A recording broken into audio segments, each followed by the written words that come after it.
शहर के बाहरी छोर पर स्थित एक छोटा सा गांव जो अपनी शांति और प्राकृतिक सुंदरता के लिए मशहूर था। वहां के लोग सरल, सीधे सादे और परंपराओं से जुड़े हुए थे। लेकिन उस गांव के एक कोने में एक पुराना और वीरान घर खड़ा था जिसे धुंध महल के नाम से जाना जाता था। इस महल के चारों ओर हमेशा घनी धुंध छाई रहती थी, मानो वह खुद में कोई रहस्य छिपाए हों। महल के बारे में कई कहानियां प्रचलित थीं। कुछ लोग कहते थे कि महल में भूतों का वास है, तो कुछ मानते थे कि वह शापित है। लेकिन सच क्या था, यह किसी को नहीं पता था। वर्षों से उस महल में कोई नहीं गया था, और जो गया वह कभी लौट कर नहीं आया। एक दिन गांव में एक युवक आया जिसका नाम अर्जुन था। वह एक साहसी और जिज्ञासु व्यक्ति था जिसने कई अनसुलझे रहस्यों को सुलझाया था। उसने धुंध महल की कहानियों के बारे में सुना और उसका उत्सुक मन वहां जाने के लिए बेचैन हो उठा।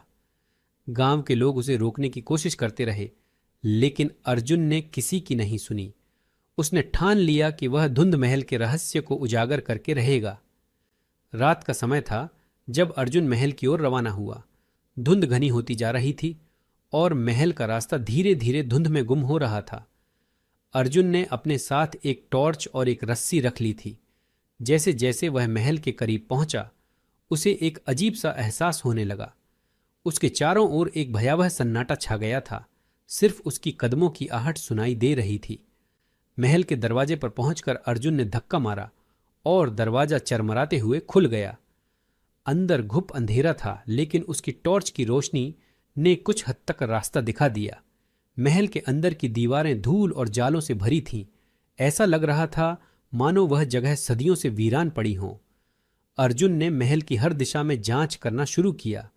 उसे हर कोने में एक अजीब सा डर महसूस हो रहा था, मानो कोई उसे देख रहा हो। लेकिन उसने अपने डर पर काबू पाया और आगे बढ़ता रहा।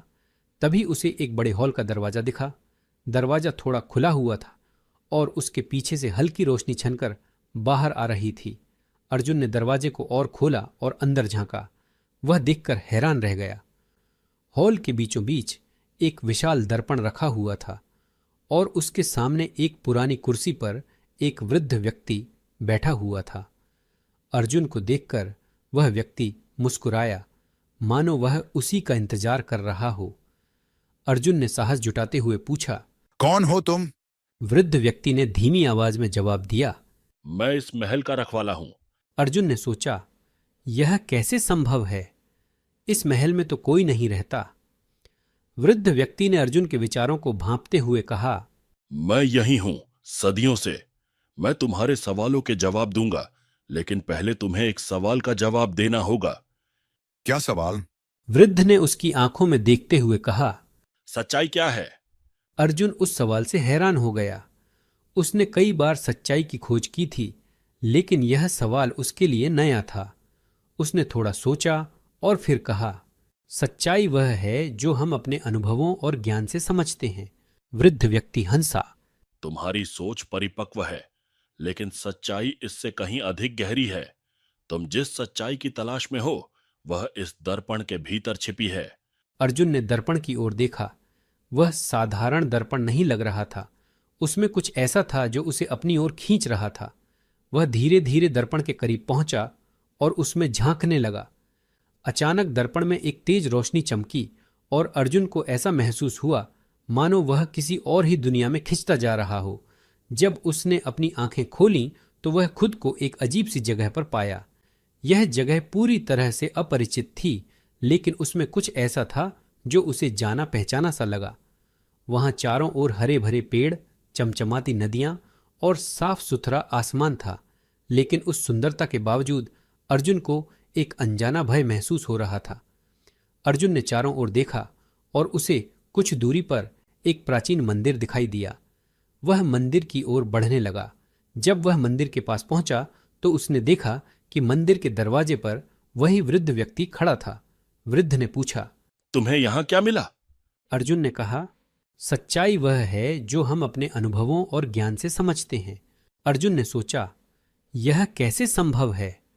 इस महल में तो कोई नहीं रहता।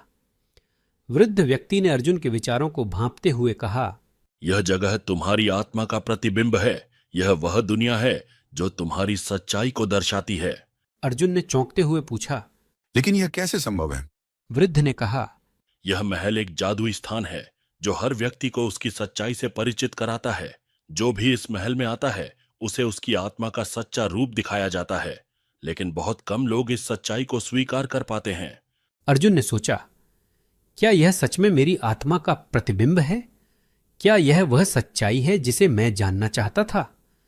तभी अर्जुन को याद आया कि उसे महल के रहस्य को उजागर करना है। उसने वृद्ध से पूछा, क्या तुम मुझे महल के रहस्य के बारे में बता सकते हो? वृद्ध ने गहरी सांस लेते हुए कहा, यह महल कोई साधारण महल नहीं है। यह एक दर्पण है जो हर व्यक्ति को उसकी सच्चाई दिखाता है। जो इसे स्वीकार कर लेता है वह इस जादू से मुक्त हो जाता है, लेकिन जो इसे अस्वीकार करता है वह हमेशा के लिए इस धुंध में खो जाता है। अर्जुन ने इस सच्चाई को स्वीकार करने का निर्णय लिया। उसने मंदिर के अंदर प्रवेश किया और वहां उसे एक पवित्र अग्नि जलती हुई दिखाई दी। उसने उस अग्नि में अपना अक्स देखा और तभी उसे एहसास हुआ कि वह खुद को ही ढूंढ रहा था। सच्चाई जो वह बाहर खोज रहा था वह उसके अंदर ही थी। जैसे ही अर्जुन ने यह सच्चाई स्वीकार की, उसे एक तेज रोशनी में घिरा हुआ महसूस हुआ। अगली ही पल वह खुद को महल के बाहर खड़ा पाया। धुंध अब पूरी तरह से छंट चुकी थी और महल की जगह एक सुंदर बगीचा दिखाई दे रहा था। गांव के लोग वहां इकट्ठा हो गए थे और सभी उसकी ओर हैरानी से देख रहे थे। अर्जुन ने गांव वालों को महल के रहस्य के बारे में बताया और कैसे उसने अपनी आत्मा की सच्चाई को पहचाना। गांव के लोग उसकी बातों से प्रभावित हुए और उन्होंने भी उस सच्चाई को स्वीकार करने का संकल्प लिया। उस दिन के बाद महल की धुंध हमेशा के लिए छंट गई और वह स्थान गांव के लिए एक पवित्र स्थल बन गया। अर्जुन ने भी अपने जीवन में नई दिशा पाई और वह सच्चाई की खोज में एक नए सफर पर निकल पड़ा। इस कहानी में रहस्य और सच्चाई की खोज को दर्शाया गया है, जो अंततः आत्म खोज की यात्रा में परिवर्तित हो जाती है। अर्जुन का सफर हमें यह सिखाता है कि असली रहस्य और सच्चाई हमारे अंदर ही छिपी होती है, जिसे हमें स्वीकार करना होता है।